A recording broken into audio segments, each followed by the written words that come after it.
Ora, muito bem, cá estamos nós para mais uma À Conversa. Se calhar é que começamos a chamar estas conversas, começamos a pôr o epíteto de À Conversa com. Hoje, o grato prazer de ter a companhia do Zé Saragoça. Ele aceitou o nosso desafio, o meu convite particular, para nos vir falar um bocadinho da sua aventura RJ. E é precisamente por aí que vamos começar por falar. Mandando um abraço, Zé. Prazer em rever-te, passados alguns anos, como estávamos a comentar em off. Espero que te encontres bem, livre de necessidade de máscara, livre de necessidade de tratamentos alguns, e, portanto, dizer que eu gosto de ver que parece estares bem, estares bem contigo próprio. Será isso? Estarás ou cansado das aulas, por exemplo, com esta nova versão também do teu lado, esta nova versão século XXI, pós-Covid. Podemos começar por aí, se calhar, Zé. Ok. Gonçalo, boa noite, boa tarde ou bom dia, onde quer que nos encontrem. Muito bem, muito bem. Ou nos escutem neste caso e vejam. Bom, agradecer primeiro que tudo, agradecer-te o convite para fazer parte deste inicial leque de entrevistados, vão ser seguramente muitos mais, e dar um abraço a todas as amigas e colegas da Rádio Jovem e não só. Enfim, também noutros projetos que nos estejam eventualmente a ouvir. Agradecer e dizer que estes tempos não têm sido fáceis, naturalmente, estes últimos tempos, com os reflexos da pandemia Covid-21, e que... Enfim, já 21, tu já vais com o Covid-21, portanto já é o upgrade para 21. Já sabes alguma coisa que nós não sabemos, mas pronto, estás bem informado. Século XXI. Peço desculpa pelo lapso. Não, estás bem informado, já percebi. Isto é a prova do que eu ia dizer a seguir, Gonçalo. Quem vê caras não vê corações, ok? Está bem. Logo, nem tudo é fácil, apesar de, naturalmente, e sobretudo porque ou vamos falar de rádio, estarmos bem dispostos. Mas avança. Muito bem, Zé. Então, vamos perceber e fazer aqui um enquadramento para percebermos a tua entrada na Rádio Jovem. Percebi que tu apanhas o projeto Rádio Jovem já em andamento, portanto, tu não fazes parte daquele lote que eu estou a tentar trazer, já consegui trazer o membro fundador, vamos dizer assim, o António Espírito Santo, mas tu apanhas já em andamento e quando te vão falar contigo já para um projeto mais já no âmbito profissional da rádio. É a minha ideia. Confirmas-me isso, Zé? Como é que acontece então esse teu convite? Ou se calhar até fazemos ao contrário. Vamos primeiro perceber onde é que está a tua história antes de entrares para a rádio para percebermos porque é que foste para a rádio. Talvez comecemos por aí, talvez. Realmente vou tentar ser breve porque isso dava de facto muitos minutos de trabalho. Como é que eu devo dizer que sempre tive um fascínio pela rádio, pelo som. E vou tentar explicar porque aí às vezes começo a pensar nisto, quais são as razões. Eu lembro-me, no final dos anos 70, exatamente, eu dar comigo como puto ainda, ligado aos transistores, agarrado aos transistores, àqueles rádios pequeninos de pilhas, a ouvir Volta a Portugal em bicicleta, relatos de futebol, etc. Lembro-me que no final dos anos 70, o meu pai, uma das coisas mais interessantes que me aconteceu foi o meu pai ter comprado para casa um rádio gravador. Foi extraordinário, porque... enfim, era um rádiozinho já maior do que... Não era um transistor, era um rádio que já se ligava à corrente elétrica e, sobretudo, tinha uma grande vantagem relativamente aos transistores que eu usava, que era ter FM, a banda de FM. Não tinha só o rádiozinho de pilhas que só apanhava a onda média. E aquilo, em termos de qualidade de som, de facto, despertava muito interesse. E a partir daí comecei a ouvir a comercial, etc, etc. Bom... nos anos, já em meados dos anos 80, para percebermos um pouco do fascínio da rádio, já morava em Évora, na altura, portanto, os tempos que falei, até 1981, eu morei em Montemoro Novo, mas já em Évora eu começo a determinada altura a apanhar, vivia no bairro António Sérgio, a apanhar uma coisa muito esquisita, uma onda muito esquisita, enfim, nova, novidade, que já não era só a comercial, que eu ouvia bastante, a RFM menos, eu ouvia muito mais a comercial na altura, mas uma coisa interessante e nova, que era o quê? No fundo, era o Sérgio Zogado, o António Espírito Santo e mais uma quantidade de amigos nossos, não é? A fazerem a rádio do bairro de Santa Maria, que é ali relativamente perto. E de facto aquilo fascinava-me. fascinava-me. Eu sempre liguei muito à rádio. Eu lembro-me de instalar no prédio onde vivia do meu pai uma antena que eu construí, uma antena para ouvir FM, designadamente o quê? A Rádio Cidade, que transmitia de Lisboa e que, por causa do Alto da Abaneja, que é a meio caminho entre Montemor e Évora, como sabemos, não passava para Évora, mas como a habitação do meu pai tinha um primeiro andar, eu subi ao telhado e instalei uma antena que eu fabriquei para apanhar FM. E o mesmo para ouvir os 40 principais de Badajoz, que na altura, salvo erro, emitia, penso que ainda emite, em 96.9. Bom, antenas unidirecionais, ora virada para Montemor, ora para apanhar a zona de Lisboa, portanto a Rádio Cidade, ora para apanhar os 40 principais. E aquilo de facto fascinava-me imenso. Eu lembro-me de telefonar, por exemplo, para a Rádio Renascença, aqui de Évora, na altura, para concorrer a passatempos. Eu lembro-me de ligar para os discos pedidos das rádios nacionais a pedir discos. Portanto, a rádio sempre esteve muito mais presente. Há até, enfim, autores que obviamente justificam o fascínio da rádio mais do que a televisão por causa do som e da ligação que nós temos ao som, mesmo ainda enquanto estamos em gestação. Pronto, eu não sei porquê, mas a rádio sempre teve um grande fascínio. E, de facto, a determinada altura, o que é que acontece? Eu estava na universidade, tinha entrado em 1985 e, salvo erro, por voltas do final de 86 ou início de 87, já não me recordo muito bem, havia um tipo que fazia parte da minha turma e que fazia um programa de rádio de 1 às 2 da manhã. A rádio fechava às 2 da manhã, estamos a falar dos tempos em que a rádio não era já no quarto do Sérgio, mas era no vão de escadas da Associação de Estudantes da Universidade de Évora, assim chamada na altura, ficava na Rua de Machado.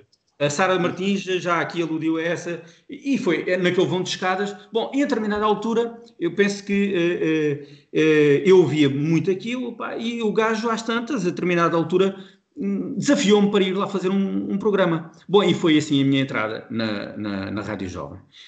Foi para fazer um programa no melhor horário da altura, que era da 1 às 2 da manhã. Eu morava no António Mas substituíste o teu colega, o teu amigo, já que era ele que fazia, ou fazia um dia sim, dia não? Fazíamos, havia várias pessoas a fazer e inicialmente eu comecei a fazer apenas um dos dias, salvo erro. Depois aquilo foi crescendo. Eu lembro-me E caracterizava-se por quê? Música diferente, como já ouvimos falar aqui, vários colegas que traziam música diferente, ou era continuidade? Nada disso, era música calma, uma espécie de Oceano Pacífico. Para dar sono às pessoas àquela hora, para dormirem, que não conseguiam dormir, ligavam o rádio e dormiam. Estou a ver. Exatamente. E eu, fascinado por aquilo e a tentar compatibilizar as questões dos estudos com o interesse pela rádio, eu lembro-me de dormir, sei lá, até à 00:30 ou até à 00:15, deixava-me dormir, punha o despertador, acordava e fazia do bairro António Sérgio até à Rua de Machado. Para fazer 1 hora de rádio. Portanto, só para nós sabemos o que é isso. Quem passa por ali sabemos o que é isso. Então isto significa o quê? E pouco tempo depois, a rádio tenta encontrar novas instalações, designadamente faz a transição para o Pátio do Salema, e eu já não me recordo em que circunstâncias eu entrei para a direção e logo mesmo antes da própria candidatura, em 88, ao Alvará, portanto, quando fechámos em dezembro, na altura éramos piratas, não é? Não éramos rádios locais. Primeiro éramos rádios piratas, depois fomos rádios livres. O próprio conceito foi mudando e depois rádios locais, depois da legalização. Mas eu vejo-me envolvido com a direção e assumo a presidência da direção da rádio. Não me pergunto já em que circunstâncias exatamente é que isso aconteceu, mas tem também a ver, naturalmente, com, enfim, um aligeirar da presença do Sérgio Azulgado, que já aqui foi muitas vezes lembrado e com toda a justiça, porque ele é, de facto, o grande responsável por nós estarmos aqui tantos anos depois a conversarmos e justiça lhe seja feita. Claro. E, portanto, a minha entrada não foi para esse projeto, como tu dizes, já profissional, mas foi ainda no momento em que muito piratas, muito livres, muito jovens, muito com uma grande vontade de fazer coisas, de inovar e de fazer ao mesmo tempo, não só música e animar a malta nova, mas também um projeto cultural, um projeto de, como já aqui foi muitas vezes lembrado, de animação cultural da comunidade, do nosso território, da nossa cidade em particular, mas também informativo, ou seja, praticando aquilo que alguns, enfim, depois chamaram de jornalismo de proximidade, porque nós sempre, apesar de Rádio Jovem, sempre tivemos, e talvez esse tenha sido um dos fatores que nos levou a ter insucesso enquanto projeto, já vou explicar, nós sempre tivemos uma preocupação muito grande com a informação. Vocês sabem que eu assumi a informação durante muito tempo, mas nós canalizávamos muitos dos recursos da rádio, nós tínhamos muitas receitas de publicidade, mas muitos dos recursos eram canalizados para a informação. Porque passar discos é fácil, pôr música era fácil, embora nós tivéssemos tido sempre uma grande preocupação em, na medida do possível, remunerar, não só depois da rádio se ter tornado... enfim, da rádio ter passado por um projeto do António Espírito Santo e ele ter adquirido os direitos e exploração da rádio, mas muito antes nós remunerávamos os colaboradores que estavam a tempo inteiro na rádio e não só, muitas vezes muitos outros que faziam programas. E, portanto, a informação, isso era uma pedra de toque, nós sempre, creio que praticamente desde muito cedo remunerámos quem fazia parte da redação. Muito bem. Zé, e como é que surge aqui, porque este trabalho já foi aqui dito e realçado pelas meninas e, portanto, naturalmente, há ainda outras histórias que ficarão pelo caminho, mas queria-te perguntar como é que surge aquele teu papel de dar as boas-vindas e de separar as vozes que interessavam para a rádio. Há aqui testes que são feitos de um momento para o outro, testes mais demorados. Explica-nos lá qual era, falando aqui especificamente desses novos talentos que tu foste descobrir, és o responsável por isso, porque eles foram ter contigo, tiveram que passar por várias fases. Queres-nos deixar aqui uma indicação de como é que se fazia, Sim, neste caso, a triagem desses talentos? Claro, eu vou tentar ser rápido. Naquilo que a memória, enfim, ainda não me atraiçoa e que já não é pouco. Mas eu devo dizer o seguinte, uma boa parte das grandes vozes da rádio, elas já lá estavam quando eu cheguei. Eu lembro-me de, por exemplo, o Francisco Alface, o Carapeto, enfim, muitos outros. Eu corro o risco agora de não estar a lembrar, mas já faziam rádio. O Silva Neves, muita gente já faziam rádio. Depois, naturalmente, que havia sempre necessidade de recrutar, até porque fomos estendendo, alargando o horário e as emissões, e, portanto, havia sempre necessidade de recrutar, até porque havia sempre muitas pessoas a faltar, pessoas com necessidade de tirar férias, não era a sua profissão e, portanto, havia sempre necessidade de ter pessoas em carteira. Eu entrevistei algumas pessoas, ou falei com algumas pessoas, diria, que depois vieram integrar a rádio, mas em termos de programação não era propriamente que me lembre eu de programação, para fazer programas. Eu sei que o Denner referiu aqui uma conversa comigo, coisa interessante que eu já não me lembrava, já não tinha mesmo de memória, mas havia outras pessoas também, a Sara fazia isso e todos os outros, o Dimas e outros faziam. Eu estava mais preocupado realmente com as questões da informação. E como outras colegas já aqui disseram, a Sandra Neves, enfim, e outros, a determinada altura, não sei muito bem porquê, mas a rádio já estava muito, e a preocupação com os estilos radiofónicos, estilos no sentido de estilos jornalísticos, já estava muito presente em mim, tanto que eu fiz durante a minha licenciatura, ou seja, aí em 87, fiz um trabalho na Universidade sobre rádios locais. A minha tese de fim de curso veio a ser sobre rádios locais. E isto quer dizer o quê? Que o jornalismo e o jornalismo radiofónico, por oposição ao jornalismo escrito, já era uma preocupação. E eu lembro-me de fazer mini cursos para acolhermos e formarmos, na medida do possível, com o nosso estilo. Se eu posso chamar... É isso que eu aqui ia perguntar. É assim, era um estilo próprio teu, criado à tua medida para aquele fim, ou ias beber a informação, ias beber, vamos dizer, escolas de outras rádios que também faziam, no fundo, o jornalismo? Gonçalo, se queres que diga, não era necessário, não era naturalmente um intercâmbio com outras rádios onde eu tu acho que foste passando. era uma mistura de tudo aquilo que eu ouvia e de coisas que também procurámos aperfeiçoar e aprofundar.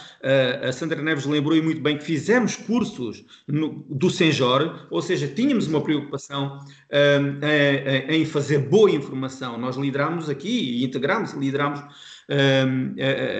cadeias de rádio em termos informativos. Não me recordo agora os nomes que tinham, agora está-me a falhar o nome, mas o simultâneo regional, por exemplo, era um dos simultâneos de várias rádios. Portanto, nós estávamos muito atentos, éramos miúdos, é verdade, mas estávamos muito interessados em fazer as coisas bem.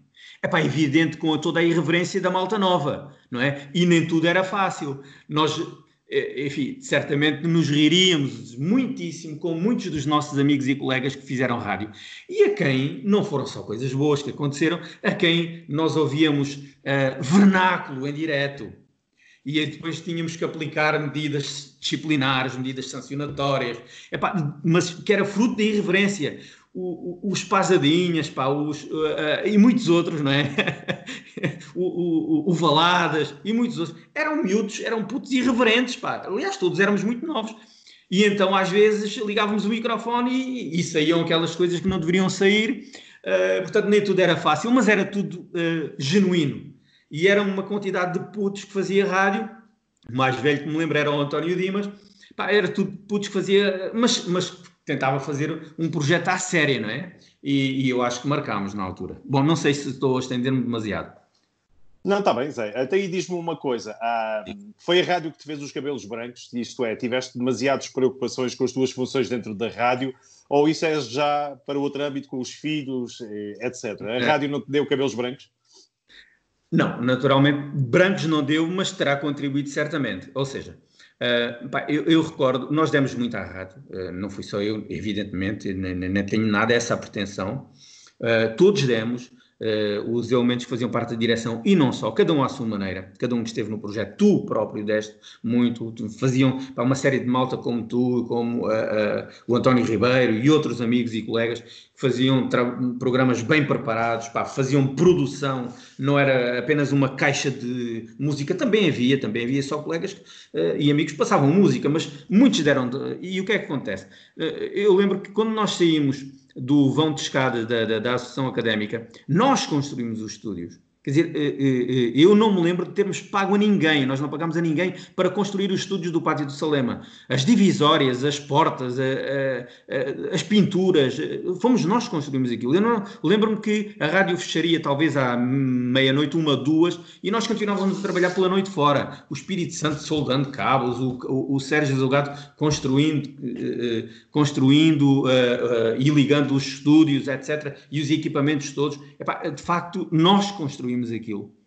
E isso foi muito gozo, mas foi muito trabalhoso. Eu lembro-me, claro, eu depois, a determinada altura, a forma de estar mais dentro da rádio foi de concorrer a programas como Ijovips e outros, em que eu próprio era pago pelo Estado português, enfim, em diversos programas que têm de ocupação de malta nova, e fazia também, estava a trabalhar na rádio. Mas eu lembro-me de, na universidade, em algumas aulas, eu ter que me agarrar às partes de ferro ou de metal das cadeiras e das mesas das secretárias para me manter acordado, porque nós trabalhávamos durante o dia todo. Eu tentava ir assistir às aulas da universidade durante o dia, mas à noite trabalhávamos sempre durante a noite e a madrugada, e portanto foram tempos muito enriquecedores.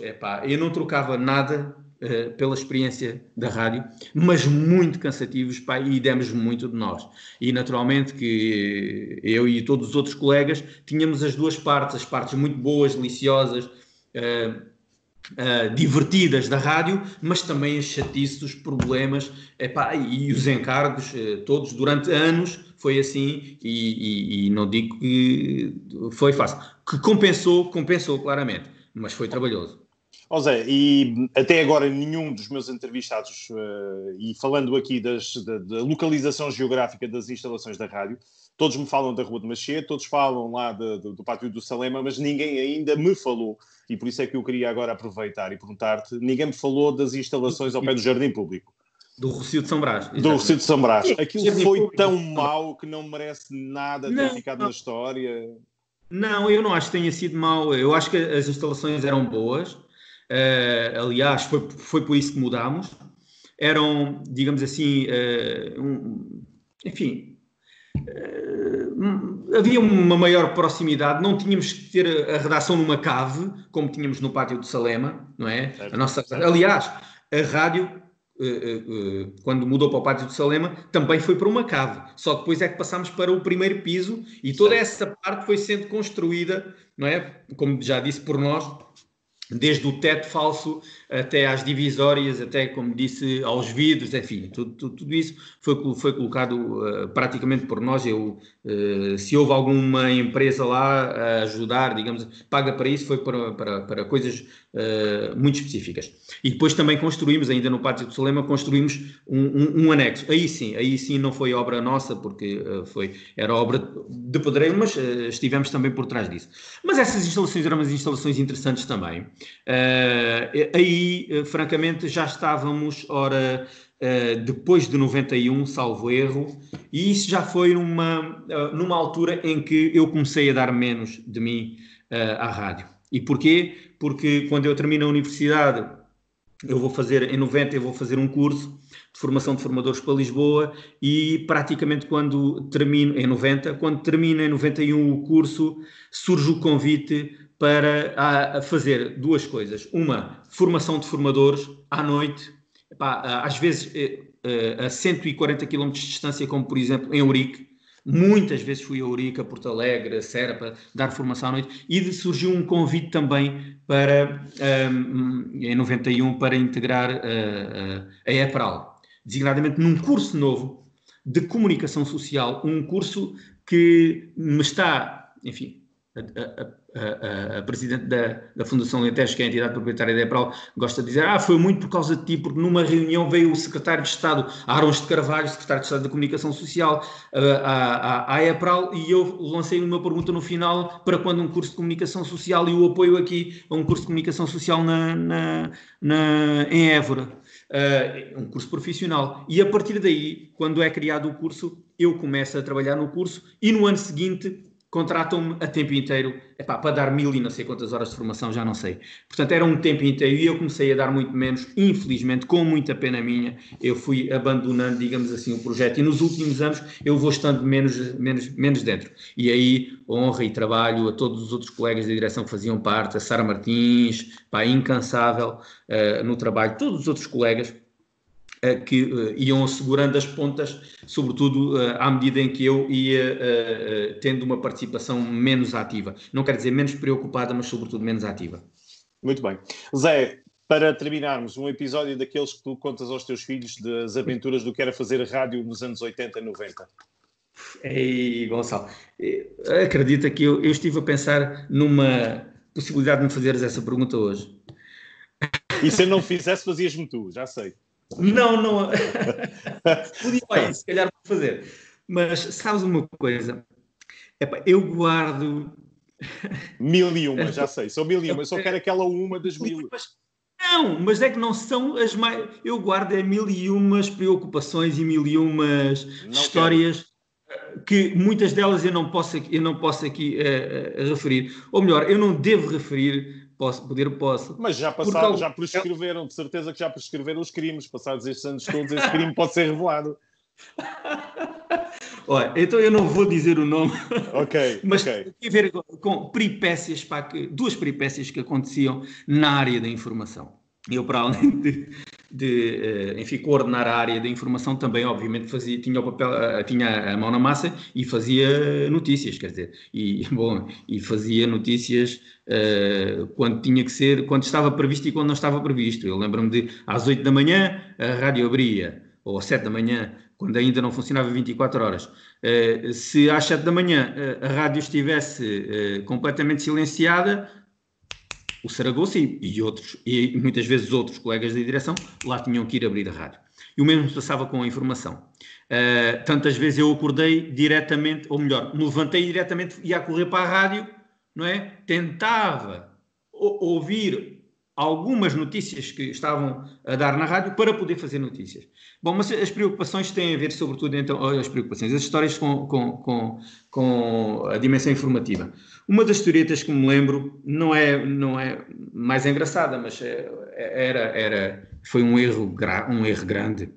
O erro grande foi que eu fui para o estúdio, nós tínhamos no Pátio de Cinema 2 estúdios, como vocês sabem, lembram-se. No estúdio 1, estúdio enfim, do direto, estúdio 2, mais para gravações, preparação de alguma coisa, e era aí que gravávamos os noticiários. E em 91, salvo erro, no final da Guerra do Golfo, a coisa que nós loucuras, coisas que nós transmitimos em direto. Quando houve a Guerra do Golfo, nós fizemos a transmissão em direto da Guerra do Golfo, claro, a partir do Pátio de Cinema. Estava lá no Iraque o Denner, lembro-me disso também, lembro-me disso. Mas continua. No final da Guerra do Golfo, a testar uma gravação de noticiários para a parte da tarde, suponho que isto era de manhã, o que é que o bom do amigo José Saragossa faz? Teste de som, 1, 2, 1, 2... Então, muito boa tarde, Saddam Hussein morto por um alentejano no Iraque. Bom, e saiu em direto.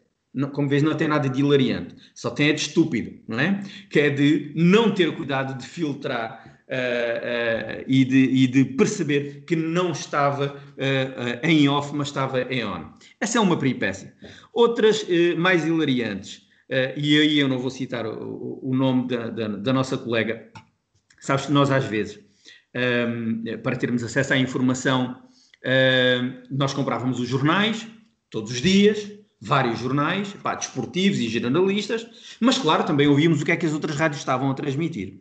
E então, para fazermos as notícias, claro, trabalhando o texto, etc., procurávamos fazer um trabalho o mais a sério possível, tão a sério, deixa-me fazer aqui um parênteses, tão a sério, que quando nós estivemos fechados entre dezembro de 88 e já não me lembro, talvez maio de 89 ou coisa do género, fechados enquanto rádio, o nosso projeto radiofónico continuou elaborando uma página de notícias num jornal que existia na altura chamado O Giraldo. Eu não sei se tu te lembras disso, mas havia um jornal em Évora chamado O Giraldo. E nós fazíamos notícias e divulgávamos as notícias no semanário, creio que era semanário O Giraldo. Bom, mas então o que é que acontecia? Quando estávamos a ouvir, eu um dia a ouvir e a trabalhar notícias, eu um dia chego à rádio e pego no noticiário deixado por outra colega, não é? Tínhamos umas folhas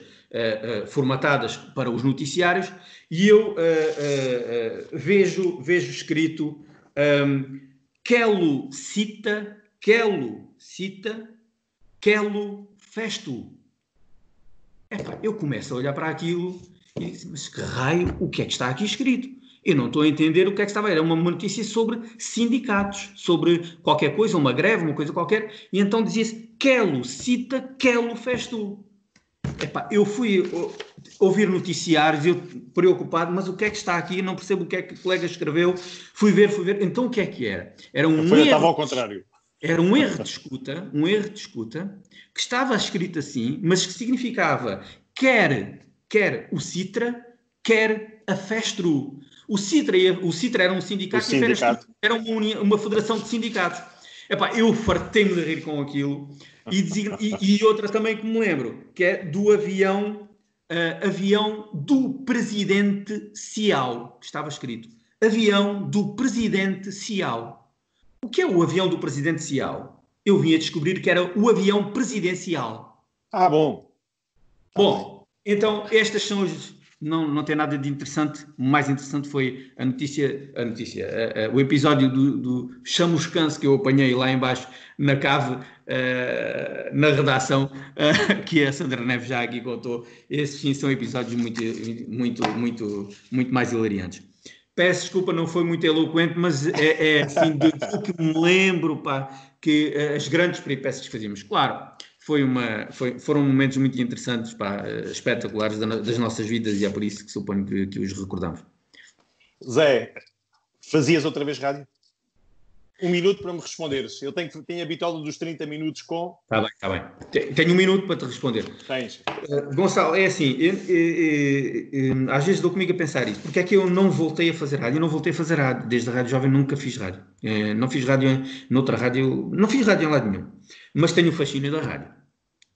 A determinada altura, eu já quando estava, já depois de estar na universidade, melhor dizendo, eu elaborei um projeto para uma das rádios cá de Évora e só podia ser numa das rádios, não tenho nada contra a Rádio Diana, mas só podia ser na outra rádio. E disseram-me, quando quiseres começas. Eu depois congelei o projeto. Era um projeto era um projeto informativo, não era? Naturalmente, só poderia ser. Era um projeto informativo que iria dar muito trabalho e eu depois suponho, ou pelo menos justifiquei-me a mim próprio como eu não tenho tempo para isto. E para fazer tem que ser muito bom. E eu não sei se consigo fazer muito bom com o tempo que tenho. Isso ficou congelado e eu não voltei a fazer rádio. Mas se me perguntas se admito, se não morrer nos tempos mais próximos, ainda voltar a fazer rádio, eu admito. Admito, é algo que eu quererei fazer. Muito bem. Zé, só me resta agradecer. Ficávamos aqui a noite toda, como acontece com todos os meus entrevistados, mas não tenho mesmo a hipótese. Só me resta agradecer, ver esse espírito RJ ainda presente. Está aí na tua testa, tens aí carimbado precisamente RJ. Agradeço a possibilidade de partilhar com todos nós aquilo que passa pela tua cabeça. Alguns que ouviam e conheciam-te de nome, agora ficam a conhecer um bocadinho mais do José Saragossa. Um grande abraço, Zé. E mantém-te com saúde e com esse espírito para voltarmos a comemorar e falarmos da rádio noutras ocasiões, que vamos com certeza, por essa nossa vida fora, ter sempre ocasião para isso. Um grande abraço, Zé. Um grande abraço, Gonçalo. Só também mandar mais uma vez um abraço a todos os amigos e amigos, e espero que a gente se possa encontrar em breve fisicamente num qualquer sítio para darmos um abraço a todas e a todos. Um grande abraço. Muito bem. E obrigado. E continua. Mas a ver se chegam-se outras à frente. Vá, pode ser. Um abraço.